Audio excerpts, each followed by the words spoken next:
على الطريقه والشكل اللي بيلعب بيه النادي الاهلي، حتى ان تغييراتك كانت في اول مباريات اشبه بتدريبات المدير الفني السابق كابتن حسام البدري.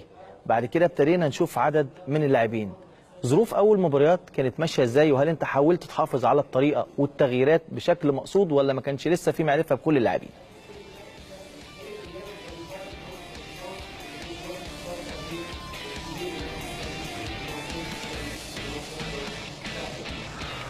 Déjà, l'effectif a été bâti par rapport à un schéma tactique, ça veut dire que اعتقد التشكيل كان معمول بشكل فني، في خريطه فنيه معمول بيها. في المباريات الوديه لا جربنا طرق لعب مختلفه.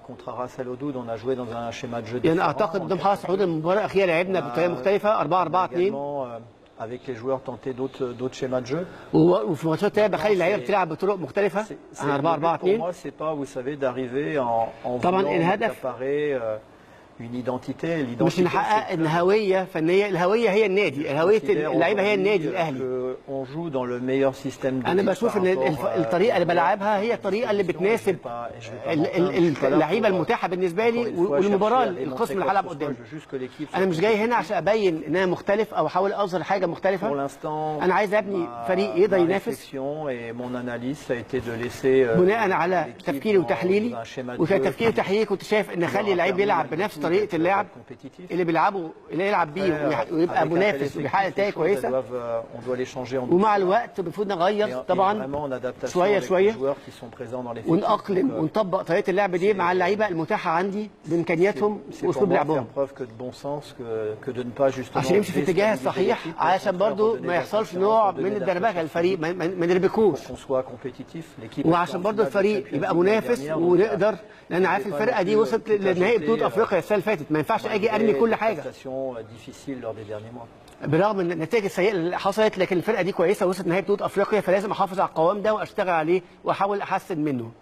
شفنا عدد من اللاعبين بيشارك معاك زي ناصر ماهر، زي صلاح محسن، زي اكرم توفيق، ولكن ناصر ماهر اخذ الفرصه ربما لاصابه لاعب، كذلك صلاح محسن كان بياخد الفرصه على فترات، وربما ظن البعض من المتابعين ان قدرات صلاح محسن انت مش مقتنع بيها بشكل كبير، لكن فوجئنا بعد كده انك بتديله الفرصه بشكل كبير جدا، كذلك اديت الفرصه لاكرم توفيق.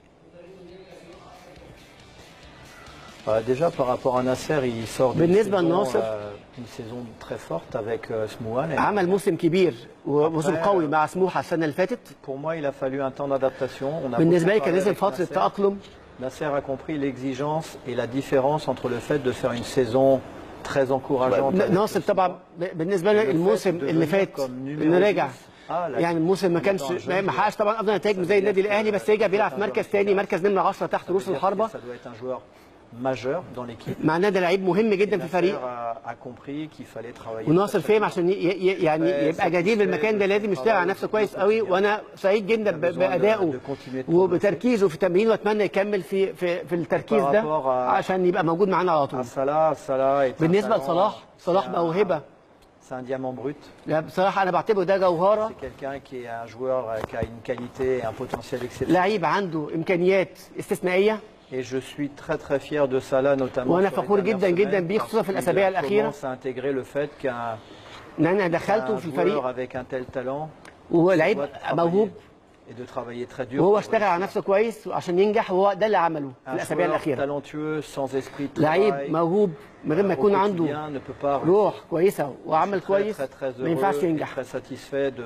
وانا سعيد بقالي اسابيع سعيد جدا، شايف بشكل تصاعدي مجهوده بيزيد وبيشتغل جامد جدا في التمرين وبيشتغل على نفسه. دلوقتي اصبح بالنسبه لي شكل طبيعي وشيء طبيعي بالنسبه لي ان احطه في الماتشات وبديله وقت اكتر من المباراه الثانيه وبديله فرصه اكبر، وانا عارف ان هو موهبه استثنائيه. بس برضه بقول مره كمان ان لازم قدامه حته معينه لازم يعديها علشان يكسب الثقه الكامله ويبقى حاسس انه لعيب كبير، لان هو لعيب موهوب مفيش كلام. وطبعا الجزء الاحترافي لازم يشتغل عليه، لان هو لعيب كويس وممكن يبقى له مستقبل كويس. بالنسبه لاكرم توفيق زي ما حضرتك اتكلمت دلوقتي وقلت Peut-être qu'en quantité on manquait effectivement de joueurs pour avoir une belle rotation. احنا زي ما بتقول احنا عندنا برضه لعيبه مصابين يعني ما كانش بس كان دي فرصه كويسه ان اعمل روتيشن اقدر يعني اعمل سياسه التدوير مع اللاعبين. اكرم من ناحيه بدنيه لعيب استثنائي ولعيب شاب وامكانياته كويسه جدا. كنت برضه بحاول اديه من المباراه الثانيه وقت عشان يبتدي يطلع امكانياته. هو في الملعب عنده روح عاليه جدا ولاعيب كويس جدا بيتمرن كويس جدا وبيشتغل على نفسه ولاعب محترف. وانا برضو زي صلاح ابتدي اديله وقت وابتدي ازود من المباراه الثانيه عشان قوته تزيد ويقدر يخش في جو الماتشات. في عدد اكيد من اللعيبه تاني هياخدوا